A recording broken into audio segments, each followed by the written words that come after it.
Celluloid Film Magazine. കിടക്കാച്ചി പടം നമ്മളെ നല്ല അതിൽ ആ ബാഹുബലിയിലത്തെ നടൻ ഒക്കെ കിടക്കുന്നുണ്ട്. പക്ഷേ അവൻ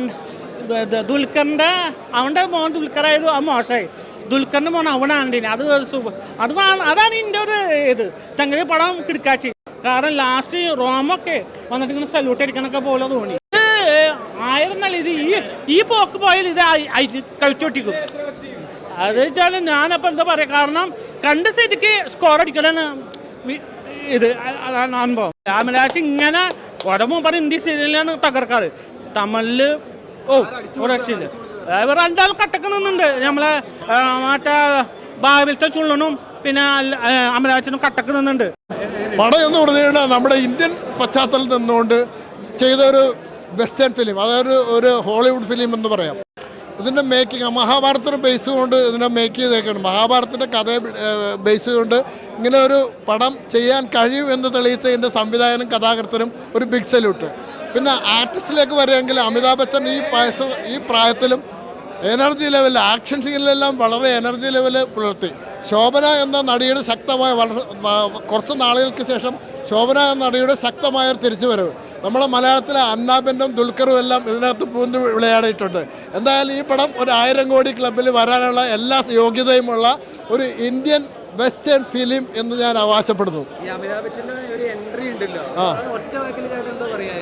ഒറ്റ വാക്കിൽ പറഞ്ഞാൽ എന്നെ ഞെട്ടിച്ചു എന്ന് പറയാം.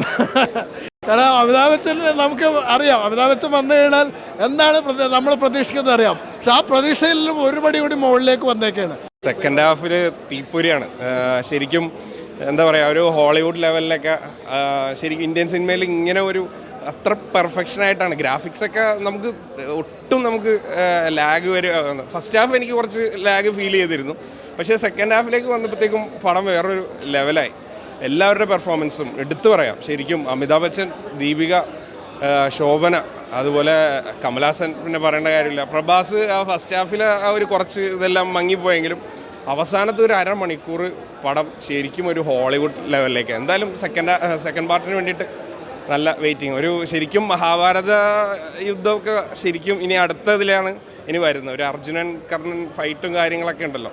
ആ ഒരു കറക്റ്റായിട്ട് സ്റ്റോറി ലൈൻ നന്നായിട്ട് അത് ബിൽഡപ്പ് ചെയ്ത് ശരിക്കും അത് നമുക്ക് അക്സെപ്റ്റ് ചെയ്യുന്ന രീതിയിൽ എത്തിച്ചു എന്നുള്ളതാണ്. എന്തായാലും എല്ലാവർക്കും നല്ല ഒരു രക്ഷയില്ല. ആ ഒരു അവസാനത്തെ ഒരു 5 മിനിറ്റ് അല്ലെങ്കിൽ ഒരു 10 മിനിറ്റ് കമലഹാസൻ്റെ അത് മതി. പടം വർത്താണ്. എന്തായാലും നല്ലൊരു തിയേറ്റർ എക്സ്പീരിയൻസ് ആണ്, മിസ് ചെയ്യാൻ പാടില്ല. ഒന്നും പറയണ്ട. ദുൽഖർ ഒരു കുറച്ച് നേരം ഉള്ളത് അത്ര അങ്ങോട്ട് വന്നില്ലെങ്കിലും ആ ഒരു പ്രസൻസ് എല്ലാം നമുക്ക് ശരിക്കും. അതുപോലെ തന്നെ ശോഭന പിന്നെ പറയേണ്ട കാര്യമില്ല.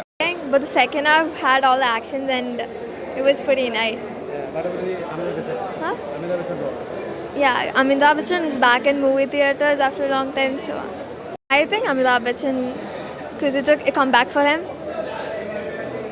And Prabhas was also pretty good with the action scene.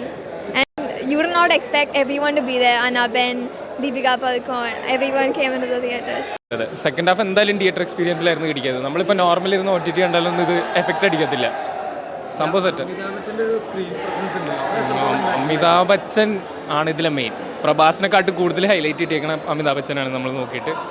ഇതൊരു മഹാഭാരതം ബേസ്ഡ് ന്യൂജൻ കഥയാണ്. കാരണം ഇവിടെയൊന്നുമല്ല, ഇനിയും കാലഘട്ടങ്ങൾ കഴിഞ്ഞ് നടക്കാൻ പോണ കഥയായതുകൊണ്ട് തന്നെ നമ്മൾ ഇപ്പം ഒരു CGI വർക്ക് അങ്ങനെ പ്രതീക്ഷിച്ചുവാണെങ്കിൽ അത്ര ഇമ്പാക്റ്റ് ഇല്ലെങ്കിലും ഒരു കഥ എന്ന് പ്രതീക്ഷിക്കുമ്പോഴത്തേക്കും നമുക്ക് നല്ല ഇമ്പാക്റ്റ് അടിക്കണം. അതെ സംഭവങ്ങൾ കൊള്ളായിരുന്നു. എന്ന് പറഞ്ഞാൽ ചെറിയ ചെറിയ സ്ക്രീൻ ക്യാപ്സ് കിട്ടിയെങ്കിലും അവർ വന്നു, അവർ പോയി. പക്ഷേ അവരുടെ ഇമ്പാക്റ്റ് നമുക്ക് സ്ക്രീനിൽ കിട്ടും.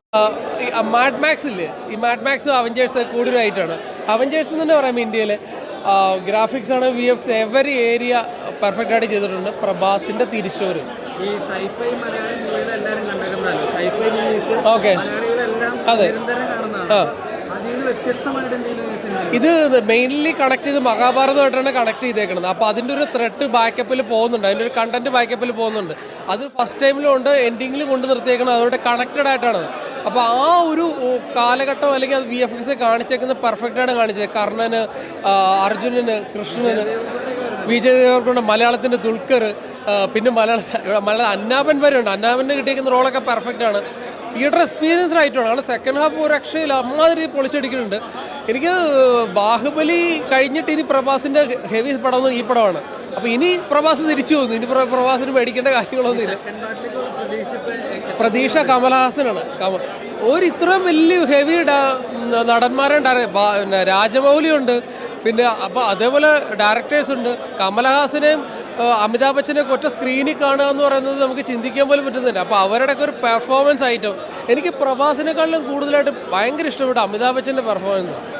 ഹെവി ഐറ്റം, അതായത് അശുദ്ധാത്മാവായിട്ടാണ് അമിതാഭ് ബച്ചൻ ഇതിൻ്റെ അകത്ത് വന്നേക്കുന്നത്. Heavy performance, must watch theatre.